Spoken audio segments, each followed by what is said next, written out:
प्यारे बच्चों, आपका डीवाई इंस्टीट्यूट में स्वागत है। सबसे पहले हम आपको अपना परिचय देते हैं। हमारा नाम दीपांशु है और आज के इस वीडियो में हम आपको कक्षा 10 की पाठ्यपुस्तक क्षितिज भाग 2 के काव्य खंड का पहला पाठ पढ़ाने वाले हैं।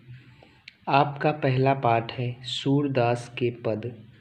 सबसे पहले हम आपको सूरदास जी के बारे में कुछ बताते हैं। बच्चों, सूरदास जी का जन्म सन 1478 में माना जाता है। इनके जन्म स्थान के प्रति दो मान्यताएं हैं।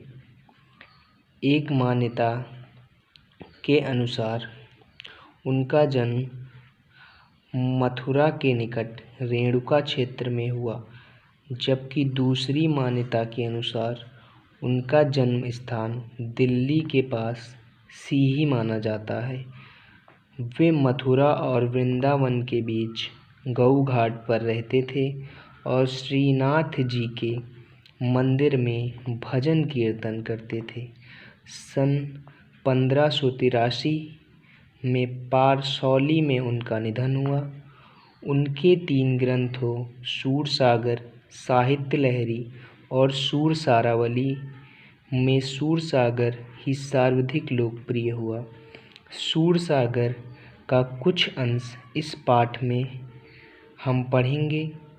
यहाँ सूरसागर के भ्रमर गीत से 4 पद लिए गए हैं। श्री कृष्ण ने मथुरा जाने के बाद स्वयं न लौटकर उद्धव जी के माध्यम से गोपियों के लिए संदेश भेजा था। उद्धव जी ज्ञान मार्ग के जरिए गोपियों की विरह वेदना को शांत करना चाहते थे, परंतु गोपियों को ज्ञान मार्ग के बजाय प्रेम मार्ग पसंद था। तभी वहाँ उद्धव के जो संदेश था वो गोपियों को नहीं पसंद आया। उस समय वहाँ एक भंवरा आ पहुँचा। यहीं से भ्रमर गीत का प्रारंभ होता है। भ्रमर गीत से ही हमें पता चल रहा है कि भ्रमर मतलब भंवरे के माध्यम का कोई गीत। चलिए देखते हैं पहला पद। पहला पद मैं आपको लाइन टू लाइन पहले पद का अर्थ बताऊंगा।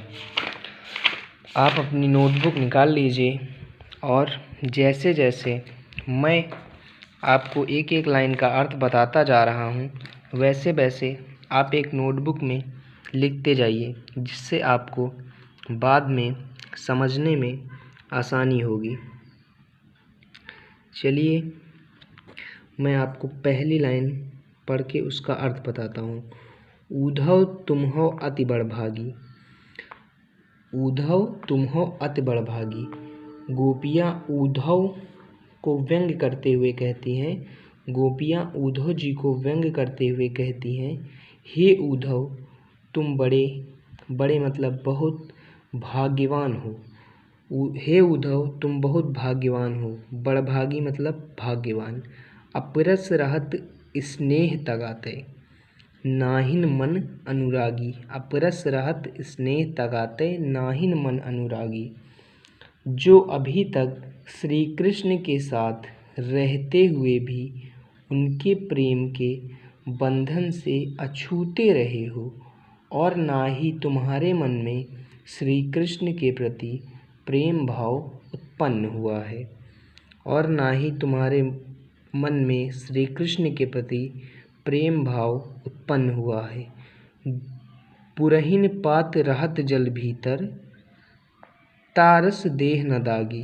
पुरहिन पात रहत जल भीतर तारस देह न दागी। तुम तो कमल के उस पत्ते के समान हो।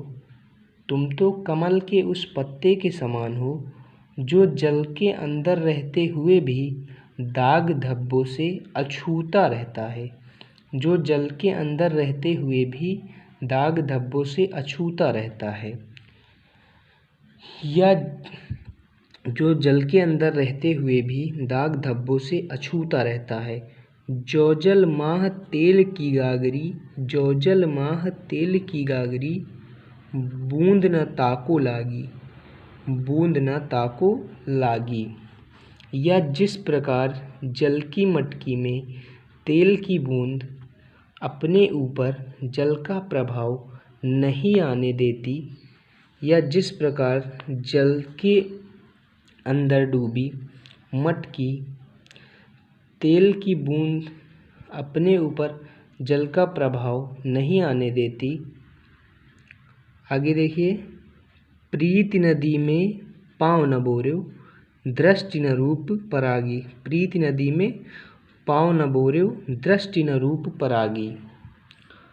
तुमने प्रेम रूपी नदी में कभी पाँव नहीं डुबोया, तुमने प्रेम रूपी नदी में कभी पाँव नहीं डुबोया है, और ना ही तुम्हारी दृष्टि कृष्ण के रूप सौंदर्य पर मुग्ध हुई, और ना ही तुम्हारी दृष्टि कृष्ण के रूप सौंदर्य पर मुग्ध हुई।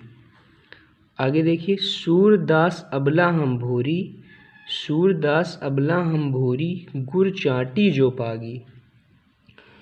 इसका मतलब है, लेकिन हे उद्धव, हम तो भोली भाली अबला हैं, हमें तो तुम्हारी तरह कोई ज्ञान नहीं है, हमें तो तुम्हारी तरह कोई ज्ञान नहीं है। जिस प्रकार चींटियाँ गुड़ से चिपक जाती हैं, ठीक उसी प्रकार हम भी श्री कृष्ण के प्रेम में लिपट गई हैं।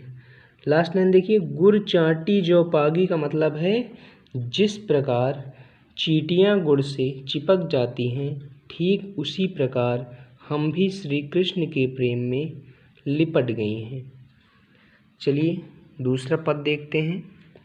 मैं उम्मीद करता हूँ कि आपको पहला पद समझ में आया होगा।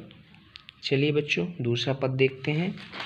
आप ध्यानपूर्वक हमारी एक एक लाइन सुनते जाइए, आपको कहीं भी कन्फ्यूजन नहीं होगा। मैं आपको एकदम आसान शब्दों में बताऊंगा। दूसरा पद क्या है? दूसरा पद यह है, मन की मन ही माझ रही, मन की मन ही माझ रही। गोपियाँ उद्धव जी से कहती हैं कि हमारे मन की अभिलाषाएं हमारे मन में ही रह गईं, हमारे मन की अभिलाषाएं हमारे मन में ही रह गई। कहिए जाई कौन पे उद्धव, ना ही परत कही, ना ही परत कही। क्योंकि हम श्री कृष्ण से यह नहीं कह पाईं कि हम उनसे प्रेम करते हैं, क्योंकि हम श्री कृष्ण से यह नहीं कह पाईं कि हम उनसे प्रेम करते हैं। हे उद्धव, अब तुम ही बताओ, हम अपनी यह व्यथा किसे जाकर कहें। अवधि आधार आस आवन की, तनमन बिथा सही, तनमन बिथा सही। अब तक उनके आने की आशा ही हमारे जीने का आधार थी। उसी आशा के आधार पर हमने अपने तनमन की दुखों को सहन किया था, हमने अपने तनमन के दुखों को सहन किया था। तनमन बिथा सही। अब इन जोग संदेशनी, सुनि सुनि बिरहिनी विरह दही, बिरहिनी विरह दही। अब उनके द्वारा भेजे गए जोग अर्थात योग के संदेश को सुनकर हम विरह की ज्वाला में जल रही हैं, हम विरह की ज्वाला में जल रही हैं। हम जहाँ से भी श्री कृष्ण के विरह की ज्वाला से अपनी रक्षा करने के लिए सहारा चाह रही थी। चाहती हूत गुहार जितहि तय, उत्तय धार बही, उत्तय धार बही। उधर से ही योग की धारा बहती चली आ रही है। सूरदास अब धीर धरहि क्यों, मर्यादा न लही। सूरदास अब धीर धरहि क्यों, मर्यादा न लही। गोपियाँ सूरदास जी के माध्यम से कह रही हैं, अब जब श्री कृष्ण ने ही सभी मर्यादाओं का त्याग कर दिया है, तो भला हम धैर्य धारण कैसे कर सकते हैं। जब श्री कृष्ण ने ही सभी मर्यादाओं का त्याग कर दिया है तो हम धैर्य कैसे धर सकते हैं। मर्यादा न लही, सभी मर्यादाओं का त्याग कर देना, मर्यादा न लही। मैं उम्मीद करता हूँ कि आपको ये 2 पद समझ में आ गए होंगे। अब ये जो तीसरे और चौथे पद हैं, मैं इनको आपको दूसरे वीडियो में समझाऊंगा। अगर आपको इन दोनों पद में कोई भी परेशानी आए तो आप हमसे कमेंट सेक्शन में पूछ सकते हैं। बच्चों, आप अपना प्यार ऐसे ही बनाए रखिए और हम आपको आसान से आसान भाषा में हिंदी पढ़ाने की पूरी प्रयास करेंगे। बच्चों, कृपया हमारे YouTube चैनल को सब्सक्राइब करें। धन्यवाद।